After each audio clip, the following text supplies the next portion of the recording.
everybody, it's Chris Eads, known online as Wootini, here with another Gay Gamer video podcast.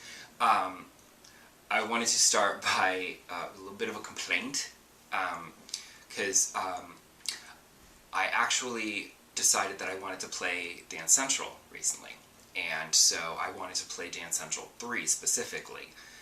So I went into the bedroom where I have my 360 set up, and I tried, but it didn't play very well. And I've played it in there before and it's been fine, but this time, for whatever reason, it was very jittery and it stuttered, so it was hard to follow the movements because they were all like herky-jerky and the animation wasn't smooth. And then I also wondered if that was affecting, if the output was jittery, if maybe the input was jittery and the Kinect camera wasn't tracking me properly, because my scores were just not that good, because I couldn't follow the moves because they were just jumping around and stuff. I even quit out of the game and restarted the game, and it still didn't work. So I don't know, maybe my Xbox 360 is just getting old, I don't know.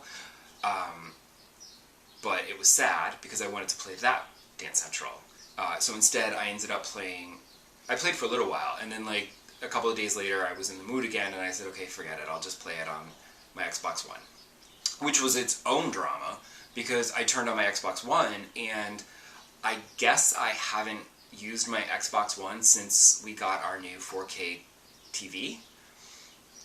Because I turned it on and it came right on, and I was expecting, I'm going to have to sit through some massive long download update thing because I haven't played it in like 6 months or whatever.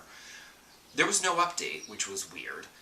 What happened though was that it was giving me like 480 resolution, and I'm just like, what? It was like square and letterboxed within a square on my TV, all blurry and fuzzy, and I was just like, what the hell is this?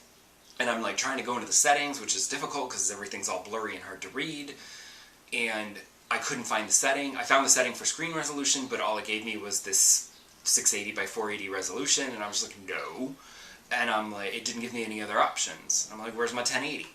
So I'm Googling around, and people are like, oh, just change this setting. And I'm just like, okay, but where is that setting? Because Microsoft does not make particularly intuitive menus. I could not figure out, I was going through all the different settings, and nothing looked like anything that would change what I needed to change, so I'm just like, I don't know what this is, I don't know what that is. I finally found a site that was actually like, go to this setting, select this, and then select that. And I was like, thank you, that's what I need. Because I can't figure it out myself because Microsoft is not terribly helpful. So I finally got it up to 1080p, and I was like, thank you. And I'm not sure why my Xbox One couldn't tell that I had a high-def 4K television, but whatever. Probably because I'm going through a switcher, because modern TVs only have like, this one actually has 3 HDMI inputs, which is like a lot for a modern television. So I need a switcher because I've got a lot of things to plug into this TV. But I would much rather play the 360, so I am hoping that I can get my 360 going properly again. Maybe it just needs to restart the console instead of the game. Because I prefer Dance Central, the original Dance Central series, because it's way better. Because back on the 360, the original Dance Central 1, 2, and 3, they actually had choreographers who choreographed routines and moves for each song. So you actually feel like you're dancing. You know, even on medium, there's enough different moves that you feel like you're doing a dance routine. Whereas on Dance Central Spotlight, they didn't do that. And they just sort of, it's like they've got X number of moves, and they just sort of, here, you know, take a bunch of them and put them together to make a song. And so it's the same moves over and over again, and they don't feel like you're really like, you know, like in Dance Central 3, if you're doing the hustle, you're doing the hustle, you know? Like you're doing disco dance moves, you know? Whereas in Dance Central Spotlight, you're just doing whatever they just randomly selected to be the choreography for the song. And it's not as effective, and so you don't always feel like you're actually dancing. So that's sad. But if Dance Central Spotlight's the only one that I can play, then that's what I'll have to do. But I know last episode you might recall that I was talking about people playing Resident Evil 8 and how I was not. And they've all finished it now, because apparently it's only like 13 hours long, which I'm like, really? Like, part of me would be excited that I could play it and finish it in a couple of weeks, but then the other part of me would be like, I paid $60 for this, I want more gameplay, please. I might feel a little ripped off, so I'm probably going to end up waiting until it goes on sale a little bit, then I might get it. But this week, it's all about the Mass Effect Legendary Edition, which I am so tempted by, and it kills me. Because normally, I don't do remakes. Like, they remaster games, and they're like, here is a remaster of this game. And I'm just like, I have already played this game. There are new games that I should play, instead of going back to replay an old game.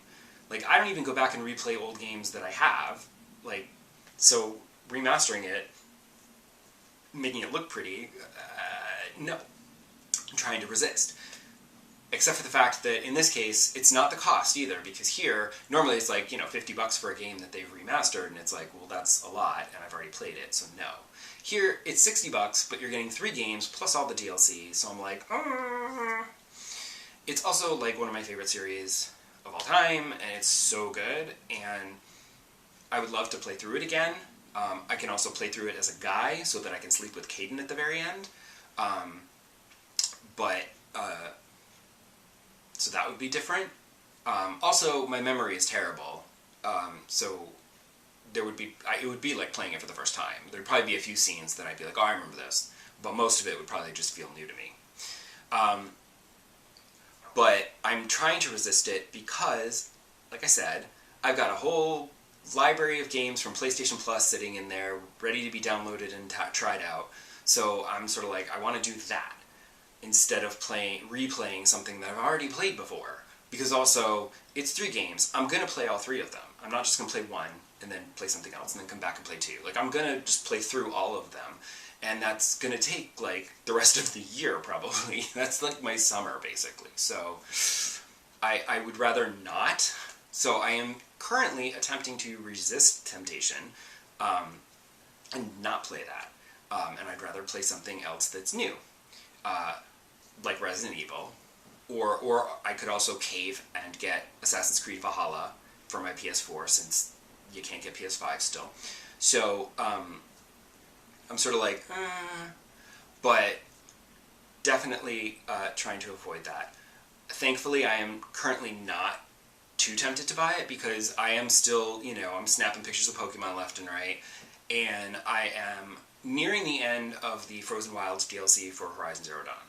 I could tell because I took out a control tower, and I got a trophy that, for taking out all of the control towers. And I said, oh, okay, that's the end of that. So that means that I'm like once you start getting those trophies for, like, doing all of something or collecting all of something, that's how you know you're, like, nearing the end. And I could tell that this was, the next step was going to be, like, the final end of the game, of the DLC quest. So I was like, alright, and there were a couple of barons that showed up, so I went to do those just so to get them out of the way. I wanted to make sure I had done everything else before I did this. And one of the errands was this old guy telling me about the claws beneath or whatever, and how it's this horrible, monstrous machine that shows up every, like, 6 years, and so many hunters have tried to kill it and they can't do it, and can I go kill it, please? And as he's talking, I'm like, you're totally talking about that rock breaker that I killed yesterday. Because there was a control tower in this, like, circular area surrounded by cliffs on the map, so I, like, wandered up there and found my way into that area, and I was like, there's no machines around this control tower, that seems odd. And of course, as I'm making my way towards the tower, the rock breaker busts up out of the ground and attacks me and stuff, and I'm like, ah! But once I got up on the platform and took out the tower, from that rocky outcropping, I was able to just shoot at it as the rock breaker just circled around me. It took a while, but I was eventually able to kill it. And I could use the tower to block his rock attacks, so it was, like, super easy. It just took a while. So he's talking to me, and then then I was very impressed that Aloy actually says, hey, it sounds like that rock breaker that I just killed. And then he's like, yes, thank you. Here's your reward. and I was really happy that I always appreciate when the writers incorporate that into the dialogue, because sometimes you can do quests before they're given to you in these open world games.